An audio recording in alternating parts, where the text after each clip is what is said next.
Hey guys, what's up? It's Nicole. Welcome back to my channel, Real Talk Recovery, where we talk about recovery from addiction and I share my life with you.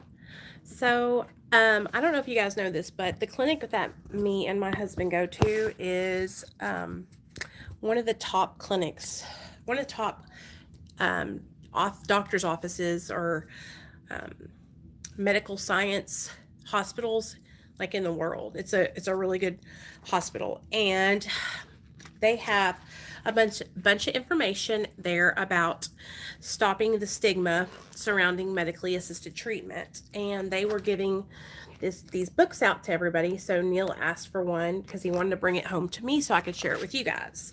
And this book is called Stigma: Stop Stigma Now. Some things you should know about medication assisted treatment for opioid addiction. Okay? And then at the bottom it says medication assisted treatment for opioid addiction saves lives. And that's in red. So I want to read this to you guys, okay? And welcome everybody. Welcome. Just come on in, get comfortable. Stop the Stigma Now is a public information group of dedicated drug treatment professionals determined to eliminate the stigma against medication-assisted treatment for opioid addiction. Perpetuated by a misinformed public, as well as professionals in the fields of medicine and nursing, this stigma directly impacts anyone taking methadone and other medications used to treat opioid addiction, Suboxone.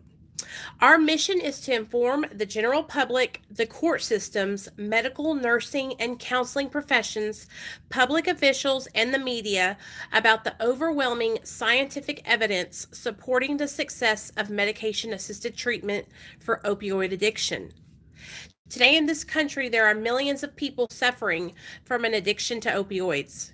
We are experiencing a national epidemic of opioid overdose deaths in the tens of thousands yearly, driving up the overall death rates among Americans in the prime of their lives in virtually every racial and ethnic group in almost every state in the nation, and increasing exponentially with no end in sight. We must eliminate the stigma which undermines the efficiency of medication-assisted treatment for opioid addiction. And you can join at www.stopstigmanow.org. So, let's carry on. This is so important to me, you guys. Okay, so I'm going to share with you guys a brief history of medication-assisted treatment for opioid addiction. Listen up.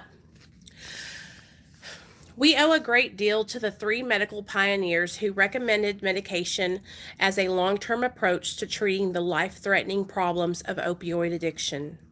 It was Dr. Vincent Dole, Marie Neiswander, and Mary Jean Creek who did this work at Rockefeller University in New York City more than 40 years ago. Their task was made difficult by two things. First, the medication used in treating opioid addiction was methadone, itself an opioid. There was and still is a huge task in educating people to the fact that patients treated with medication would not be getting high on their medication. Second, from the very beginning, it was felt that successful addiction treatment required long-term treatment, even lifelong treatment. That was a bitter pill for the patients to swallow. But that assumption has been proven to be true time and time again by the high relapse rate for those stopping treatment, a relapse that hovers between 80 and 90%. Long-term medication-assisted treatment for opioid addiction is the most successful treatment of any life-threatening illness in our country. The Dole-Neiswander Creek Landmark research began with a group of 6 patients, carefully chosen for having had a well-established addiction for many years. Treatment was begun with a variety of injectable opioids, including morphine and heroin.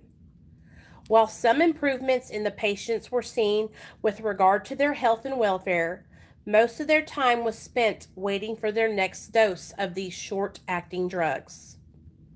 It was known from studies done at Lexington, Kentucky, that there existed a long-term opioid medication that could be administered by mouth. That medication was methadone. What happened next was dramatic.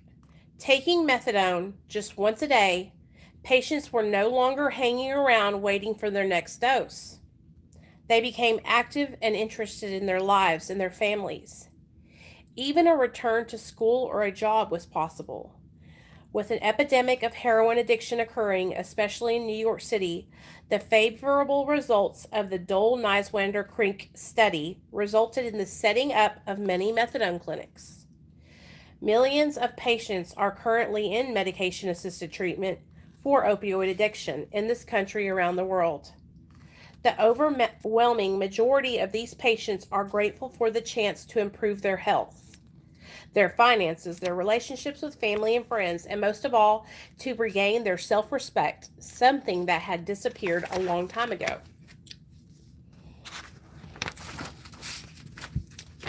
Okay, now, let's talk about opioid addiction and the brain. Ready? Okay, guys. Patients informed about the brain origins of addiction can benefit from knowing they have a disease. That being addicted does not mean they are bad people. Changes in the brain from continuous use of heroin and other opioids are long-lasting and can produce cravings that lead to relapse months or years later. Treatment with methadone or buprenorphine can reverse brain changes associated with an addiction disease. They are very effective treatments rather than substitutes for the addictive opioids. Here is the origin of drug addiction. When heroin or any other opioid travels to the brain, it attaches to the mu receptor. Opioid receptors on the surfaces of the brain cells. This triggers feelings of pleasure. Over time, using opioids builds tolerance and withdrawal. Opioid tolerance and withdrawal. Repeated exposure to opioids alters the brain so it only functions normally when the drugs are present. The more a person develops opioid tolerance, the greater the need to take higher dosages to achieve the same effect.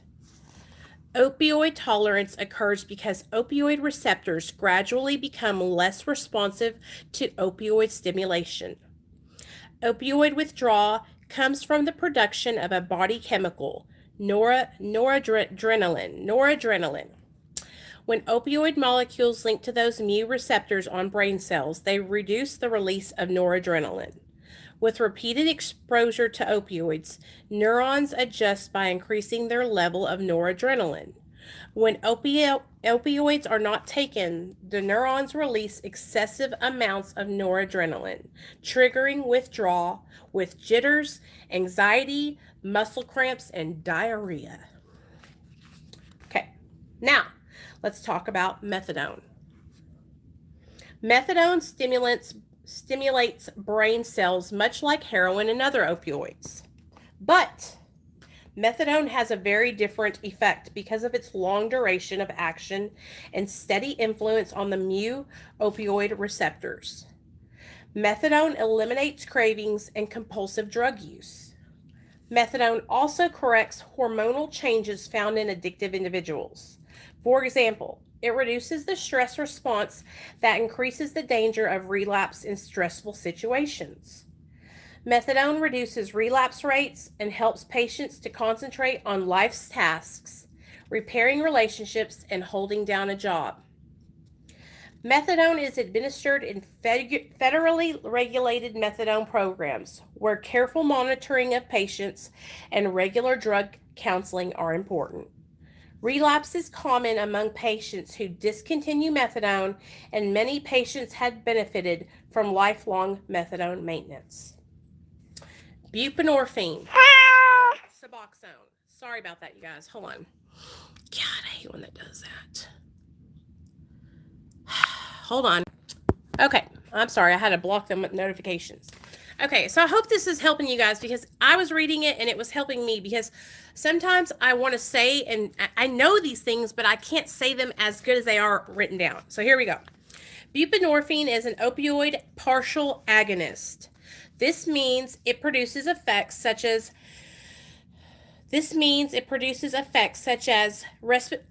euphoria or respiratory depression. But with buprenorphine, these effects are weaker than drugs such as heroin or methadone.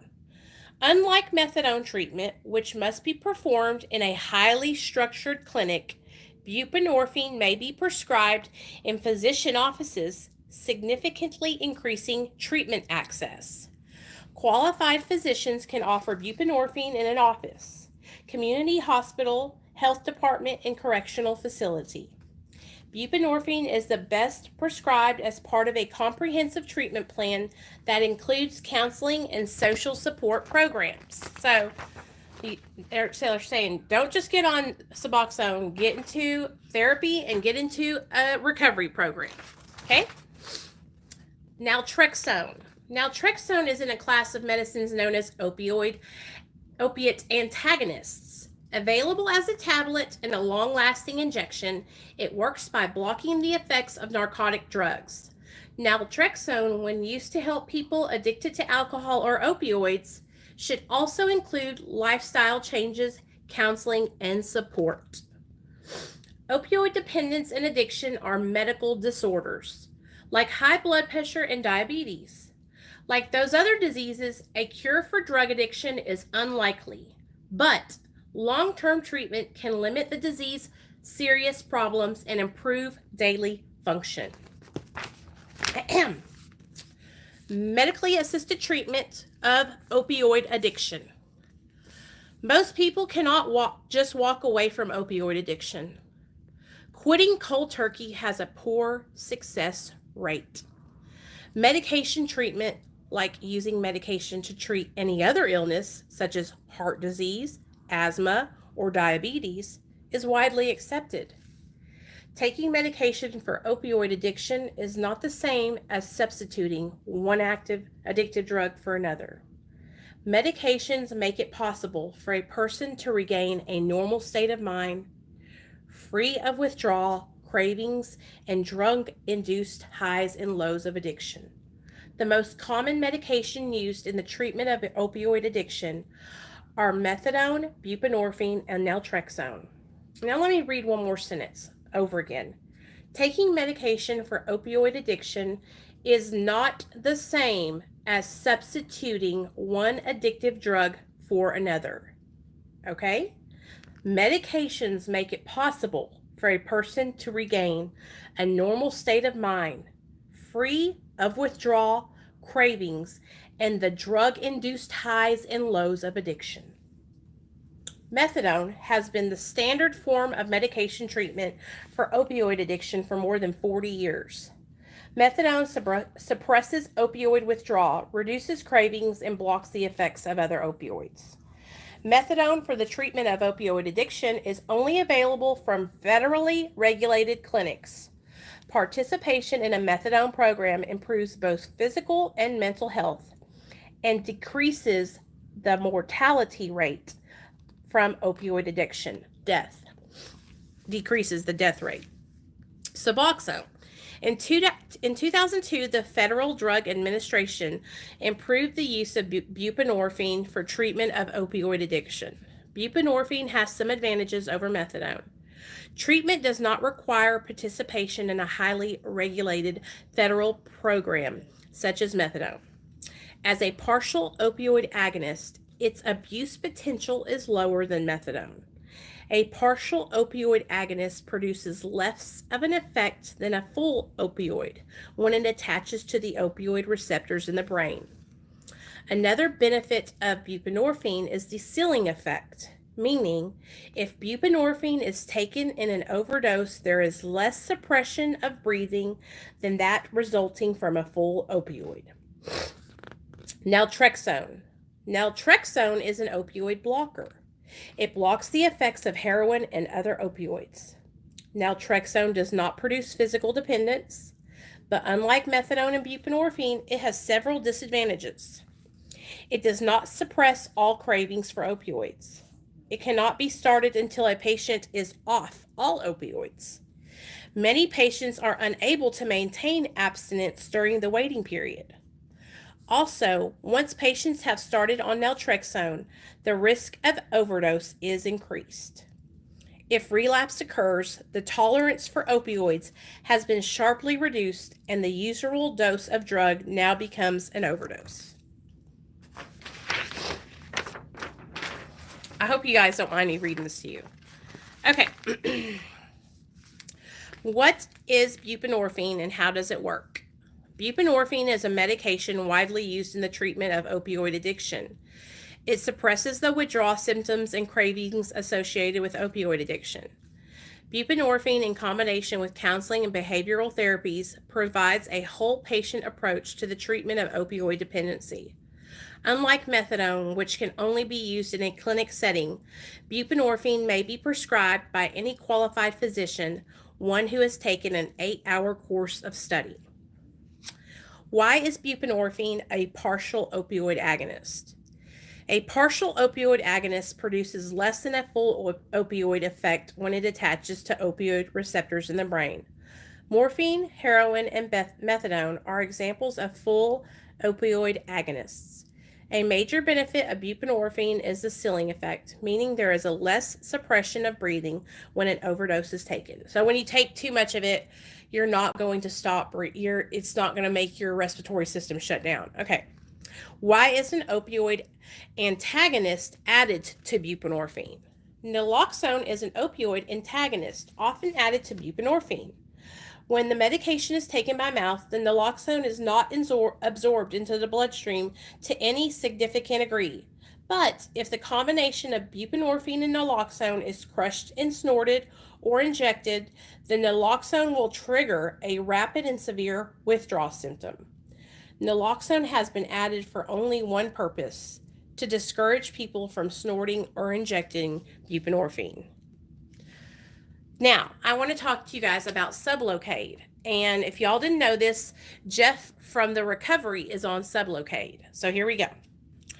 Once monthly injectable buprenorphine, or Sublocade. There is an urgent public health need for new treatment options for patients suffering with opioid addiction. An average of 4 people die of an opioid overdose every hour of every day. We will all be watching the introduction of a new treatment option, a once monthly injectable buprenorphine. Who is eligible for this new treatment? Patients who have initiated treatment with buprenorphine for a minimum of 7 days. A once monthly injection removes the need for patients to remember to take their medication every day, allowing for a greater focus on counseling and support. There is no maximum duration of maintenance treatment, as patients may continue indefinitely. In the beginning, injectable buprenorphine will have a limited distribution to limit the risk of harm that could result from intravenous self-administration. Okay, so it's a shot. It's a once a month injectable buprenorphine shot, and the doctor will give it to you, and I'm pretty sure that they give it to you in your stomach. Vivitrol is naltrexone injection. Naltrexone injection is used to help those who have stopped using any opioid to stay drug-free. It is not a cure for addiction. It is used as part of an overall program that includes counseling and group meetings. So that's one thing that I'm hearing over and over and over again in this booklet, that whatever you do, whether it's buprenorphine, methadone, Sublocade, naloxone, cold turkey, abstinence, you need to continue with therapy and meetings. You need to have a recovery program.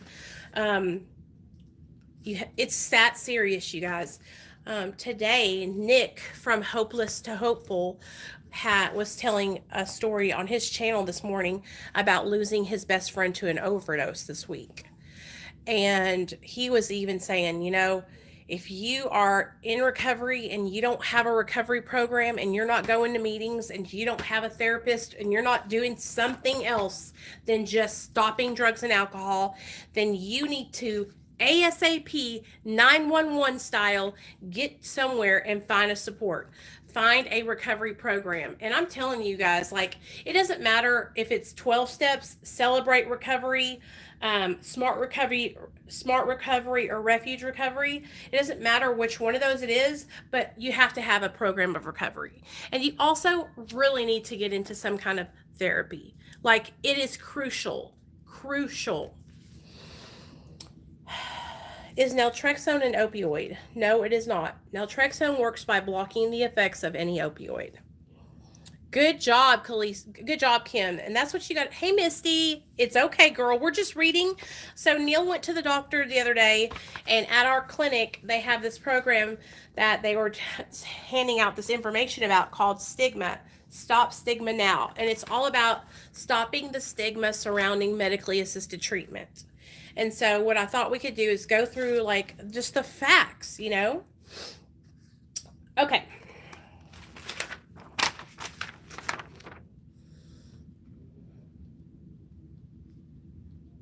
Okay, so here we go. Here's some more facts about methadone. More methadone facts, okay?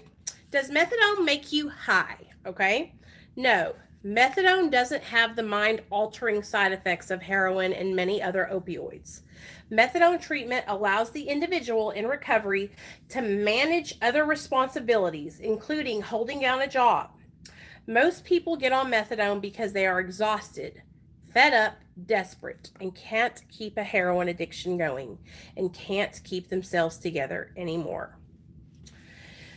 Is methadone safer than heroin? Like any drug, methadone does have side effects.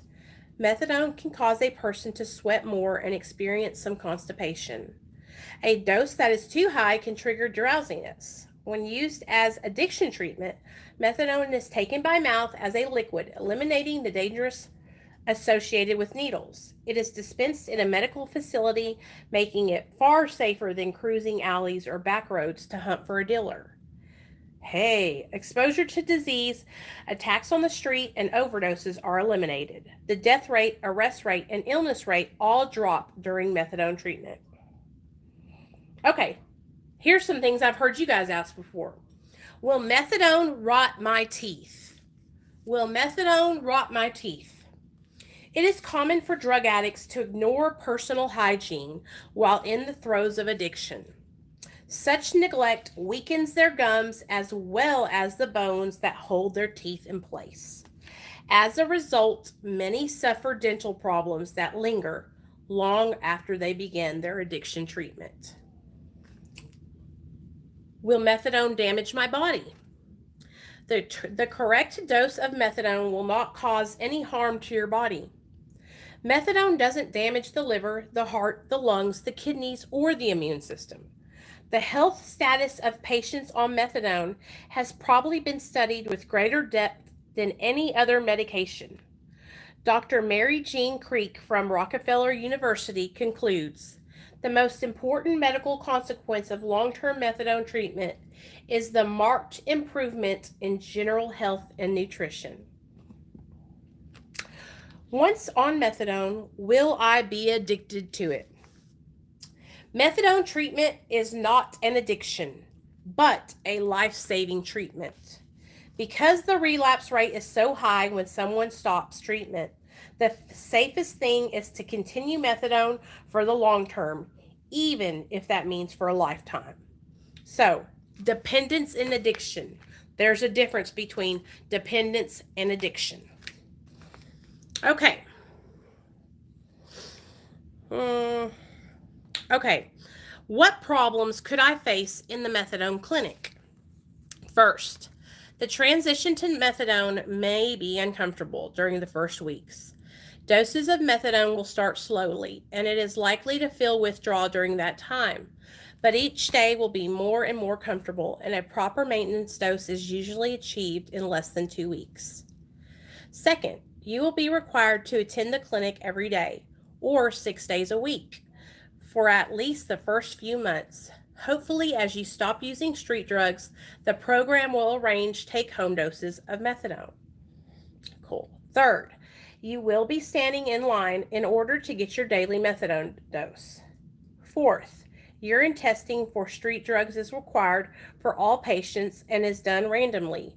You never know which day you will be asked to submit a urine specimen. And last, now that you are no longer involved with drugs, the only time you meet persons involved with drugs is at the clinic. Okay, let's see. What do they got to say? Should I consider buprenorphine in place of methadone? I'm so glad that y'all are doing this with me. When starting medication treatment for the first time, there are good reasons to consider buprenorphine. You will not have to attend a methadone clinic. Instead, you go to a private medical office, and you do not have to be there every day. However, it is not likely you will have the close monitoring and support from a drug counselor. Many people prefer the daily structure of the methadone clinic, but changing from methadone to buprenorphine is a problem. Buprenorphine quickly replaces the methadone at the opioid receptor sites of the brain. It does this more quickly than its own effects, meaning a person must be free of methadone before starting Suboxone. Otherwise, they will have a severe withdrawal problem on taking the first dose of Suboxone. All of this means one has to taper off methadone before starting on Suboxone. Not an easy task, or one without the danger of relapse. So you really need to weigh your options. If you're on methadone and you're thinking about switching over to Suboxone, you need to know that you're going to have to taper completely off of methadone before you can change over to Suboxone.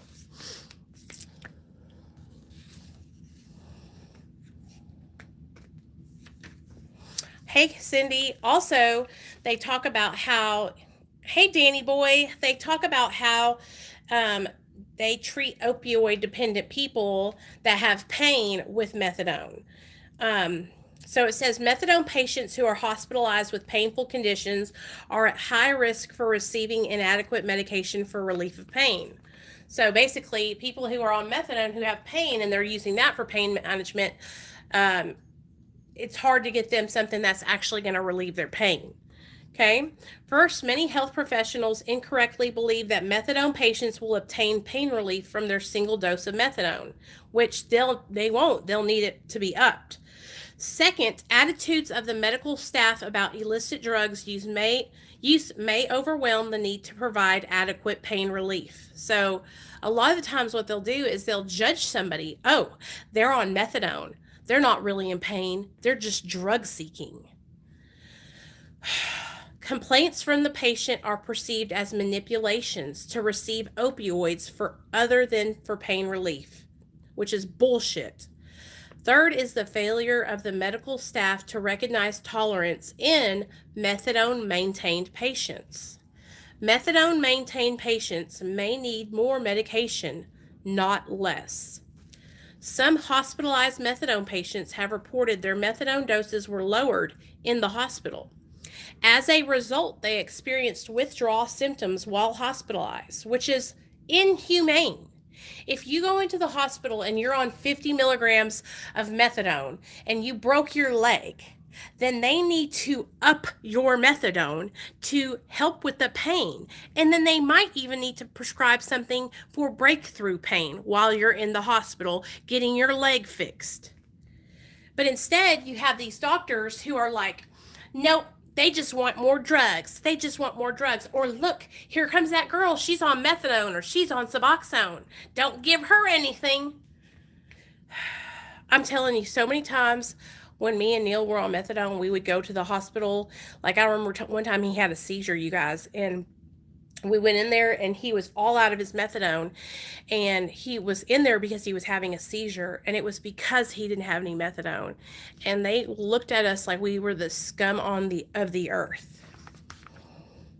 In the medical office, methadone maintained patients can and should be treated for severe pain, which may result from neuropathy, severe arthritis, or cancer. So when you have somebody that comes on and they're a methadone maintained person or a Suboxone, buprenorphine maintained person, you don't judge them because they're on medically assisted treatment.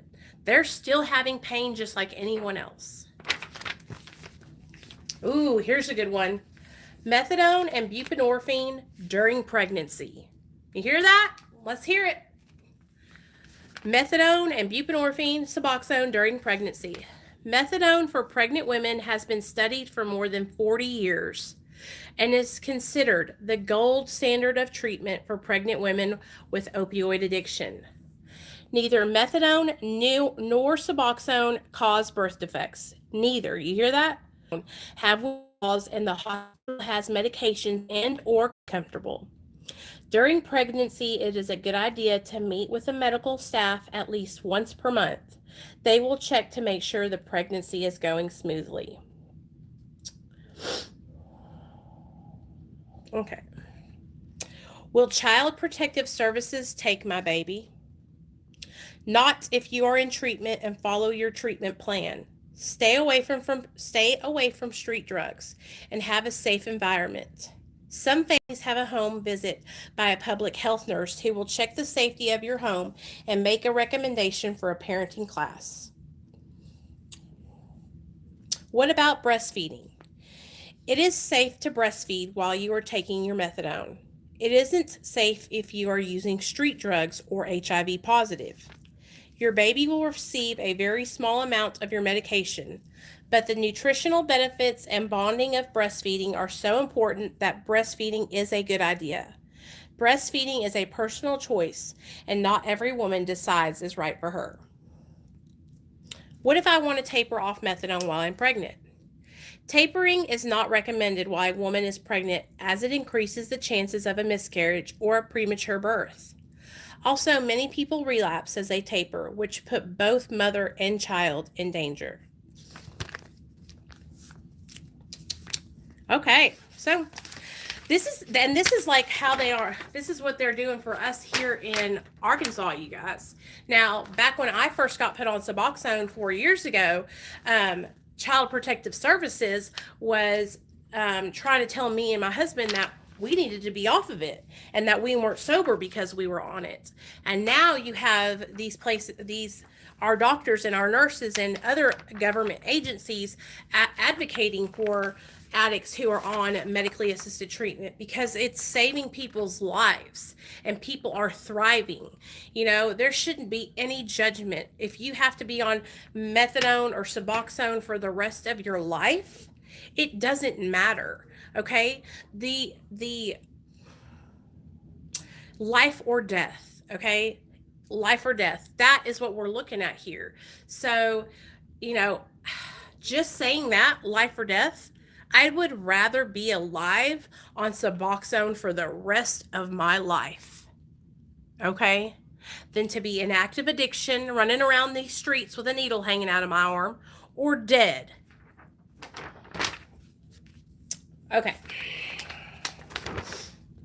Okay, so I want to share one more thing with you guys, I think. Hold on. So over on Jeff's channel, his channel is called The Recovery, all one word, The Recovery. Okay, he put up a video today, and it was about 21 COs who supposedly overdosed on fentanyl just because they were in the same room as the fentanyl. Okay, first and foremost, I want to tell you guys, you cannot overdose because you are standing in the same room that fentanyl is in. It doesn't matter if the fentanyl was sprinkled all over the ground. You cannot overdose from that unless you ingest it, and it goes inside your mucous membranes, or you eat it, or you take a needle and you stab it into your vein, or you have a patch that has a special delivery system that delivers the fentanyl through your layers of dermis, skin. Okay, there's no way that fentanyl can get into your system through osmosis. Because if that was the fact, I could go around picking up bags of cocaine and get high off of them from just having them, holding them in my hand. Everybody would be addicted because, you know, drug dealers wouldn't be able to touch the drugs. I mean, I don't understand how anybody thinks that that could ever happen. Okay, but let's talk about fentanyl overdose. Overdose deaths involving fentanyl have skyrocketed and at a rate that outpaces deaths from any other opioid, including heroin, hydrocodone, and oxycodone. The fentanyl associated with recent overdoses is produced in illegal laboratories. This non-pharmaceutical fentanyl is sold as a powder or mixed with heroin or cocaine. Since fentanyl is so much more potent than any other opioid painkillers, drug traffickers only need to pack their drugs with small amounts of it to provide users a powerful punch. But a tiny bit too much can be deadly. The powerful synthetic opioid fentanyl is now the deadliest drug in America, causing an estimated 19,000 fatal overdoses in 2016. The DEA says most of the illicit fentanyl comes from China, either shipped directly to the U.S. consumers through the mail or mixed with heroin that is smuggled across the southern border by Mexican drug cartels.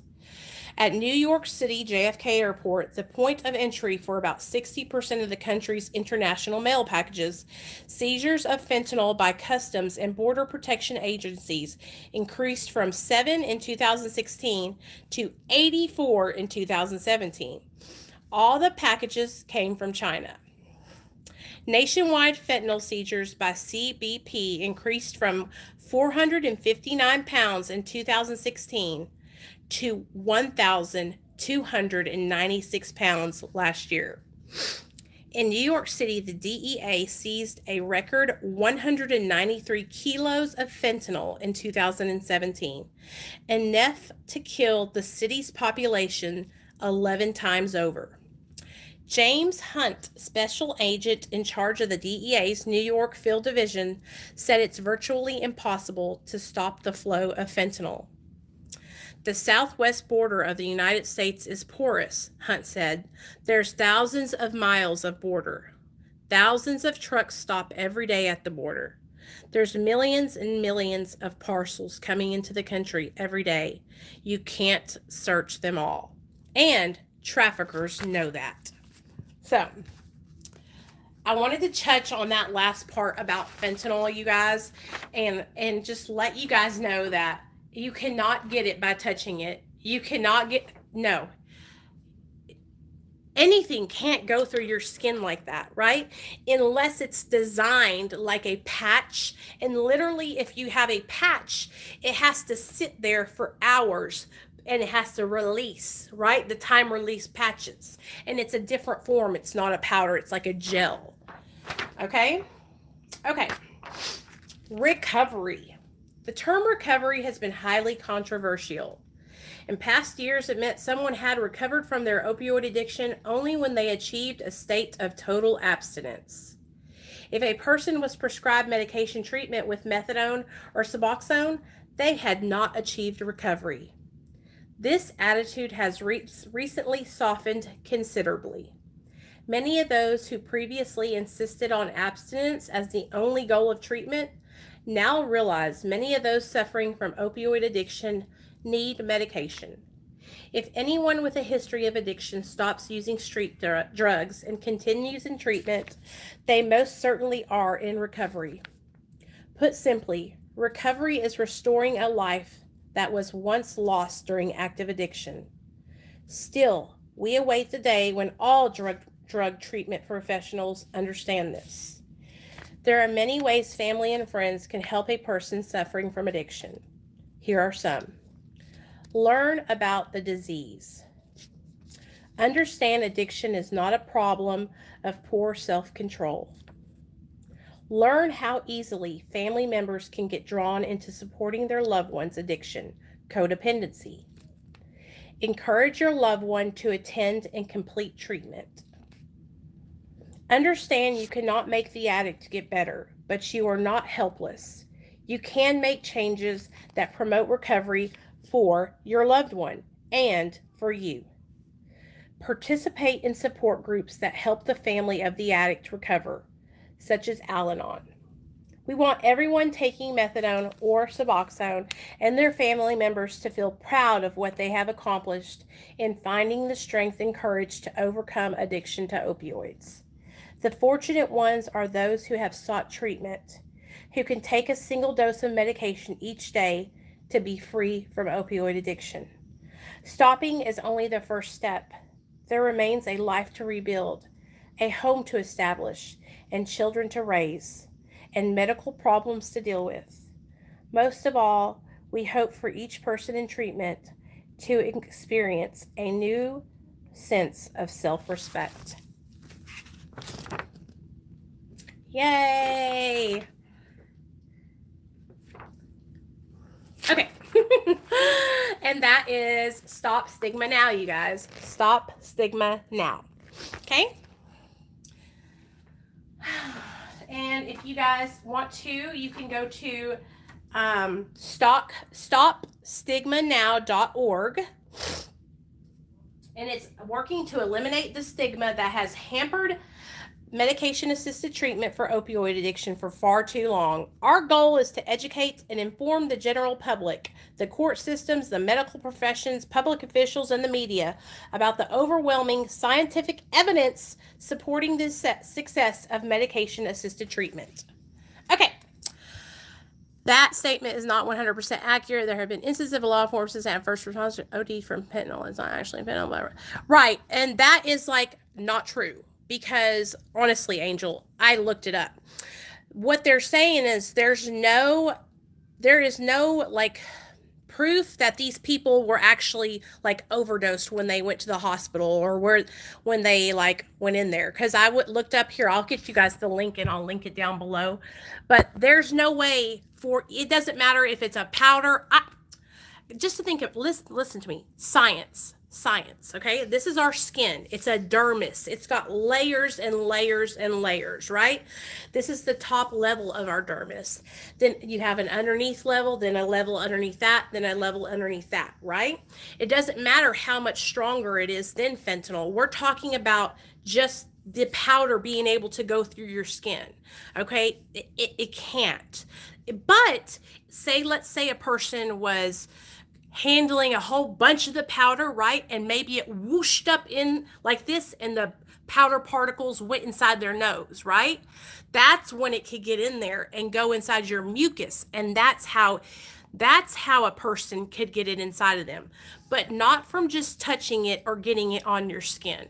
That's impossible. You would have to inject it into your bloodstream, or you would have to get it in those patches where it's transdermal and it's released through that like gel to go through the skin. But just so you guys know, I will link like all the stuff that I looked up that are like through doctors and the science and all that stuff. But just if you really think about it, like seriously, because at first it scared me too, because I was hearing people say that, right? They were saying, oh, so-and-so just touched fentanyl. And listen, you guys, I used to take fentanyl patches and chew them up to get the gel out of the inside to get high off of it, okay? And heroin powder that was in those little capsules, if I could have gotten high off of it just by putting it on my hands, I would have never started shooting up. Do you understand? Now, if it gets in contact with mucous membranes, such as inside your nose, maybe inside your eyes, because that's like a right in here, you know, or in your butt, right? Because that's where you can, then that's a way it can get in there. But just from contact like this, it's impossible. Like it just can't. And carfentanil is the same as fentanyl in it that it's a little salt, right? A little piece of dirt, right? They say that a salt grain size of carfentanil is 20 times powerful than a baggie of heroin, right? And so, but what I'm saying is carfentanil is a lot stronger than regular fentanyl, but I'm saying fentanyl and carfentanil physically cannot go through your skin. Like that was something that the media made up to scare people, you guys. I'm telling you right now. And I promise you, I'm going to link the article as soon as I upload this video. I'll link it down below so y'all can go look it up. But they were even talking about how when the guy went on the news, he had said that he was wearing gloves, right? Because this stuff was so powerful. And then this other guy said to him, well, even if you touch it, and he said, yeah. And then the doctors came on and they were like, you can't say that. that would mean that anything, right? Cocaine is powerful, right? Pure cocaine can kill you, all right? Pure heroin can kill you. That means that anything you touched could get through your skin, right? Any powder substance could get through your skin. So anyway, I was really hyped about this because Jeff was saying it. Jeff was discussing it over on his channel earlier today. That's why I went into 007 mode and was looking it up on the internet. So I'll link it down below.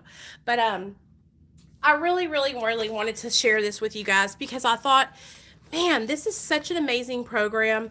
Stopping the stigma surrounding medically assisted treatment. You guys know that's what we're about over here on Real Talk Recovery. I want to spread the word that, you know, there's no shame. If you have to be on Suboxone or methadone, there's no shame, you guys. And there shouldn't be, especially from, you know, medical professionals and people who are supposed to be helping save our lives.